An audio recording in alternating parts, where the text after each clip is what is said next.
This is a very important conversation that we are having at NDTV World with Congressman Steny Hoyer, who is representing Maryland's 5th District in U.S. Congress. Until last year, he was the second highest ranking Democrat in the House of Representatives. So thank you so much for speaking to NDTV. I'm glad to. Thank you very much. It's a beautiful day. We're out on a nice day here, but the election doesn't look beautiful at all, does it? It looks fairly ugly with what I seem to gather. Both candidates seem to suggest that if they don't come and they don't win, things may not be the same ever again. How do you read the situation? Well, I think both candidates are probably right.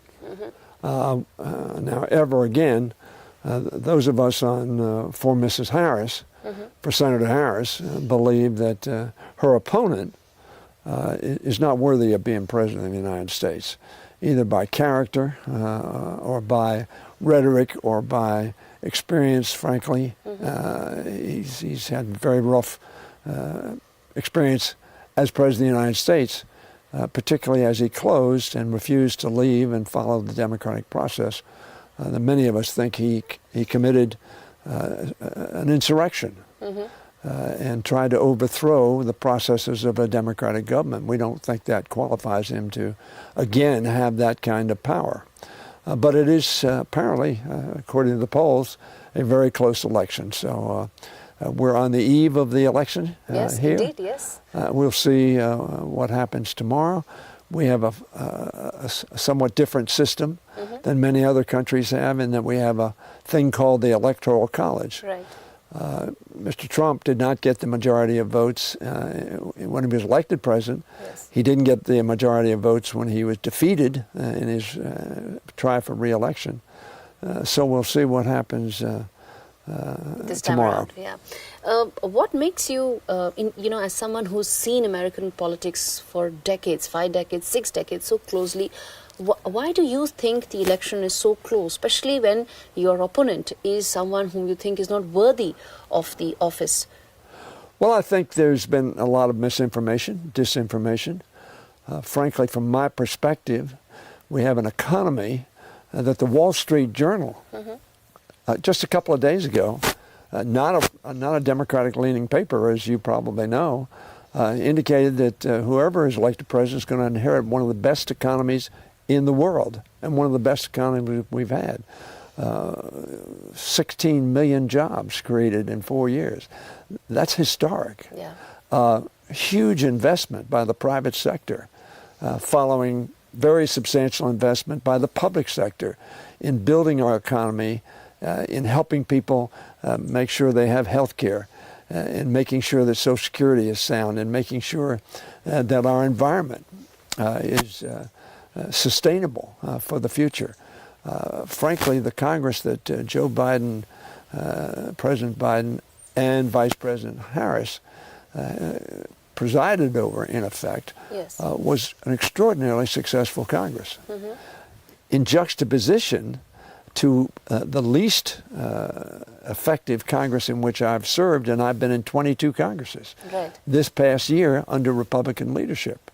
They fired their own leadership, very unstable. Their messaging to the world was not very confident.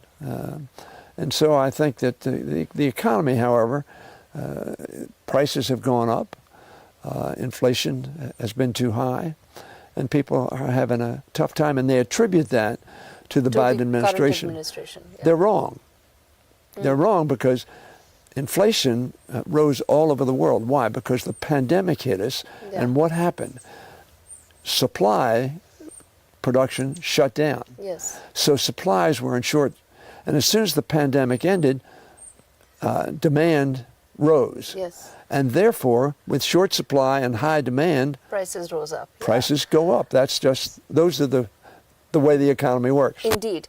But then this is something I ask you, given your decades of experience in politics, that why is there a section who feel that the economic plan of Vice President Kamala Harris in terms of presenting for her presidency doesn't seem to have been absorbed well by the voters, because that's something, and I've heard on multiple occasions of feedback where maybe the economic plan that she presented to voters didn't find the kind of resonance that she would have ideally liked to. I think in some quarters that's true, in part because it's the Republicans have spent a lot of money demonizing the economy, but the overwhelming number of economists and Nobel Prize winners have stated that Kamala Harris's economic program is vastly better than the one that Mr. Trump offers. And in fact,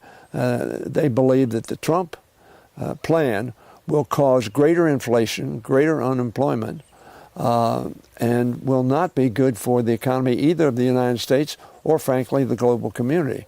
So that the expert opinion differs. And why does it differ? It differs because people go to the grocery store and the gas station every week. Yeah. And they see grocery prices that have risen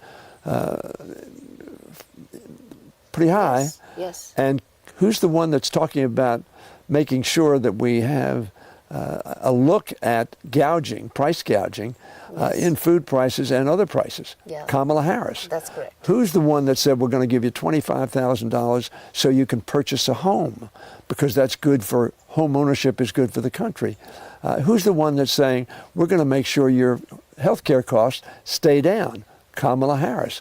So it's ironic that we find people who understandably are struggling because of the high grocery prices and the high gasoline prices, say they don't like the economy. We believe strongly that the economy has stabilized, inflation is coming down. The Federal Reserve is going to reduce, we believe, one more time very soon, interest rates, so that will bring consumer costs down. So things are going in the right way, but Americans don't believe they're going in the right way. On to two very important aspects of whoever gets to be the next president, which is the Ukraine conflict and the one that is happening in West Asia. On West Asia, you have a very strong view that you've also spoken about in the past, and let me come to that first. How do you see this conflict being resolved under a Harris administration, and how do you see that, if at all there is a Trump administration? You're talking about Gaza? I'm talking about the Gaza. Yes. Right. Well, first of all, it bears repeating that Israel clearly has the right and the responsibility to respond to the terrorist attack of October 7th. Yes. And to the attacks of Hezbollah starting on October 8th. Yes. Where they had to vacate part of Israel to save its people. Some 50 to 80,000 people had to move south so that the Hezbollah rockets could not reach them. Now, having said that, Kamala Harris has said, and I agree with her, the tragedy of the collateral deaths that have occurred among children and women and seniors is a tragedy. Yeah. And we need to recognize that. And we need to make sure that we ameliorate and reduce that tragedy as much as we can. At the same time, we cannot allow Iran, Hezbollah and Lebanon, or the terrorists in Gaza to continue to pose a threat to the Israeli people. Exactly. And what I've said is, people talk about a ceasefire. In fact, you also talked about, Qatar being, you called out Qatari administration saying that more needs to be done as far as ensuring those hostages are released, or maybe funds should be, there should be some revisit on American association with Qatar on multiple fronts. Well, we have an interesting relationship with Qatar, as you know. And you have troops based there, but at the same time, there is a sense of distrust that is there between the two. I think it's an interesting relationship. It's a tougher relationship. And we have urged them, and don't believe they've acted effectively enough on behalf of the hostages that were taken by the terrorists on October 7th. So yes, we believe that. But we also believe that Iran continues to be the major destabilizing player.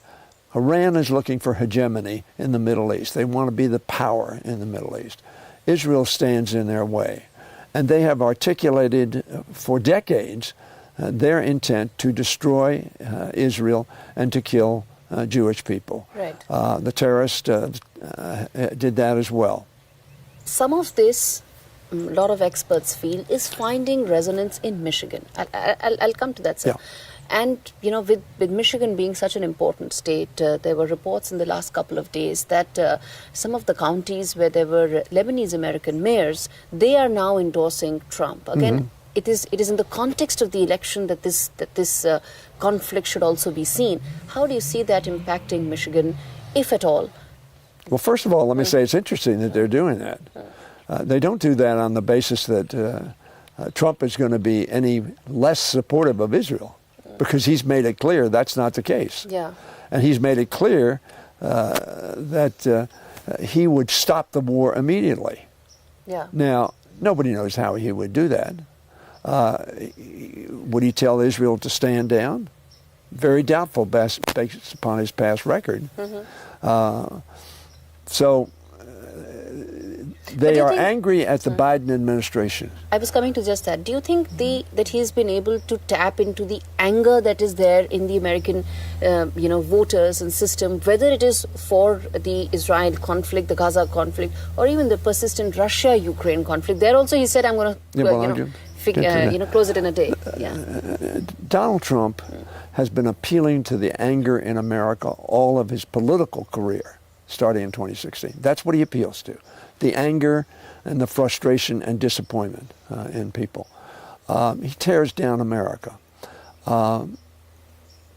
He says, I am the alternative and I will fix it. But he doesn't say how he'll fix it. Now let's go to Ukraine.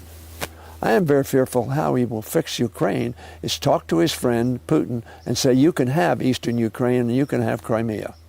Step down, stop the war. And Putin will say, fine, we'll stop the war. That doesn't mean, of course, he won't at some future date try to take more of Ukraine or more of Europe, because he wants to reestablish the Soviet Union, the empire that was, from his perspective, the Soviet Union. I am very fearful that what would happen in a Trump presidency would be that Ukraine would simply be left for dead, for in itself, effect, yeah. and fend for itself. And I think that would be very, very destructive to world order. That's a very important point you made, sir. Let me also then shift focus to talk about the India-America relationship. At some level, that bilateral partnership has really elevated in its strategic importance on both sides. But when administrations change, they bring with it their own perspective. How do you see the India-America relationship under a Harris administration? Well, I think it would be a positive relationship. Very frankly, remember that Bill Clinton was really one that reestablished a better, stronger relationship with India, which is, after all, the world's largest democracy, and we're the world's oldest democracy. And together, we need to focus on democratic values and international law.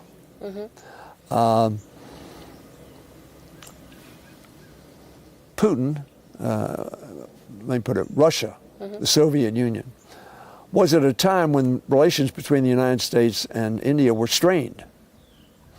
And India had a closer working relationship with Russia, relied on Russia for arms and training and armed forces cooperation and economic ties as well. The Soviet Union went away. A door opened for a better relationship between the United States and India. And we worked on that. Both sides worked on that. And the relations between our two countries have certainly improved very substantially. I personally believe that India's best interests are aligned with the democracies of the world, committed to international law, committed to assuring that we do not have armed conflict between countries. We don't have invasions as Russia invaded Ukraine, because that is, A, inconsistent with international law and certainly puts at risk international stability. So I think a Harris administration, frankly, I think would be very focused on its international relations. She, after all, has a background. Yes. And her folks came from Asia, from India. From India, yes. Her mother is from India, yes. Yeah. So, yeah, mixed marriage. The fact of the matter is, I think it ironic that anyone would think that she would not want to see a positive relationship between India and the United States, consistent with our values and international commitments. Mm-hmm. All right, sir. Thank you so much for speaking to NDTV. And the next 24 hours are very critical for the party. Wish you the very best. You're a stalwart in the House. Thank you very much. Thank you so much for your views, sir. Nice to be with you. Thank you, sir.